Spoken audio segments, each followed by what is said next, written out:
Welcome back to Jersey Matters. It was a year ago that New Jersey made recreational marijuana legal. Since then, there have been some problems with a surprising number of municipalities saying, not in this town. Jersey Matters' Kimberly Kravitz says yet another New Jersey town has banned marijuana sales. Kimberly. Yeah, Larry, after reading into the tea leaves, we learned that most New Jersey municipalities have banned the sale of recreational marijuana. We're standing in the town of Toms River, which is the most recent municipality to permanently ban recreational marijuana businesses. So we were told that we had a limited amount of time, that we needed to ban it so that we would have more time to really research the subject and put it into ordinances in the right way. Laura Urich of the Toms River Town Council was the one member that fought to keep the sale of marijuana in town. A Schedule I drug is something that's really dangerous, that could be really deadly, and needs to be tightly controlled. And marijuana just doesn't fit into that category anymore. You know, if adults can manage consuming alcohol legally, then they should be able to manage consuming marijuana. The vast majority of New Jersey voters approved a referendum last year to legalize marijuana.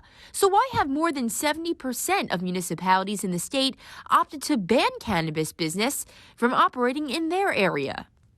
Roughly 100 towns opted in, 500 towns opted out. Edmund DeVoe of the New Jersey Cannabis Association says that although the sale of recreational marijuana is permitted here in Jersey, without a blueprint to follow, many cities have decided to eliminate cannabis business altogether, at least for now. So we completely understand why so many towns opted out to begin with. They were waiting for the CRC, the Cannabis Regulatory Commission, to actually publish regulations. Some of the state's larger cities that lean Democratic have banned marijuana sales, including Camden. Camden was almost at 79.6, 80% voting yes for the referendum. Camden County, I think, was close to 74, 75% voting yes for the referendum. So it's been mandated by our citizens. However, there was some work that needed to be done to make sure these things were implemented right.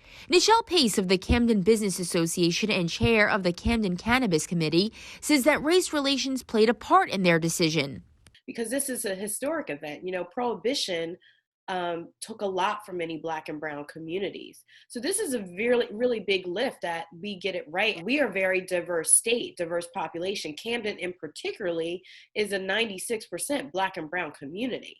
So basically, from what I can gather, anyone is able to opt in and operate on state guidelines. But if they choose to opt out, they have more control over how they want to regulate it in town and then have an option to opt in later on. With the way the legislation and regulation is drafted or written, municipalities at the time of the deadline, the regulatory deadlines back in August, if a town opted in, they opted in. If a town opted out, they were allowed to opt back in at any time.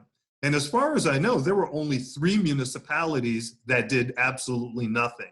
You'll start to see more municipalities opt in. That's another thing, because of how the legislation was written. If you didn't opt out, you didn't really have as much control as you wanted over the industry in your town. But if you did opt out, you can opt in at any time. But by the looks of it, not Toms River. Medical marijuana has been legal in the state of New Jersey for 10 years, and the Township Council has never picked it up. They've never discussed it. They've never brought it to the table. So if for 10 years they haven't broached the subject of medical marijuana, I can't imagine after banning it that they're going to broach the subject of recreation. Now, local officials do not have to take action, but if they don't meet their deadline, the town will automatically be forced into a set of cannabis rules. They can change their mind after 5 years' time. For now, reporting from Toms River for Jersey Matters, I'm Kimberly Kravitz. All right, thank you, Kimberly. Next on Jersey Matters. A 63-year-old man with advanced heart failure was given a second chance at life thanks to a team of cardiologists here at Jersey Shore University Medical Center. More on that story next.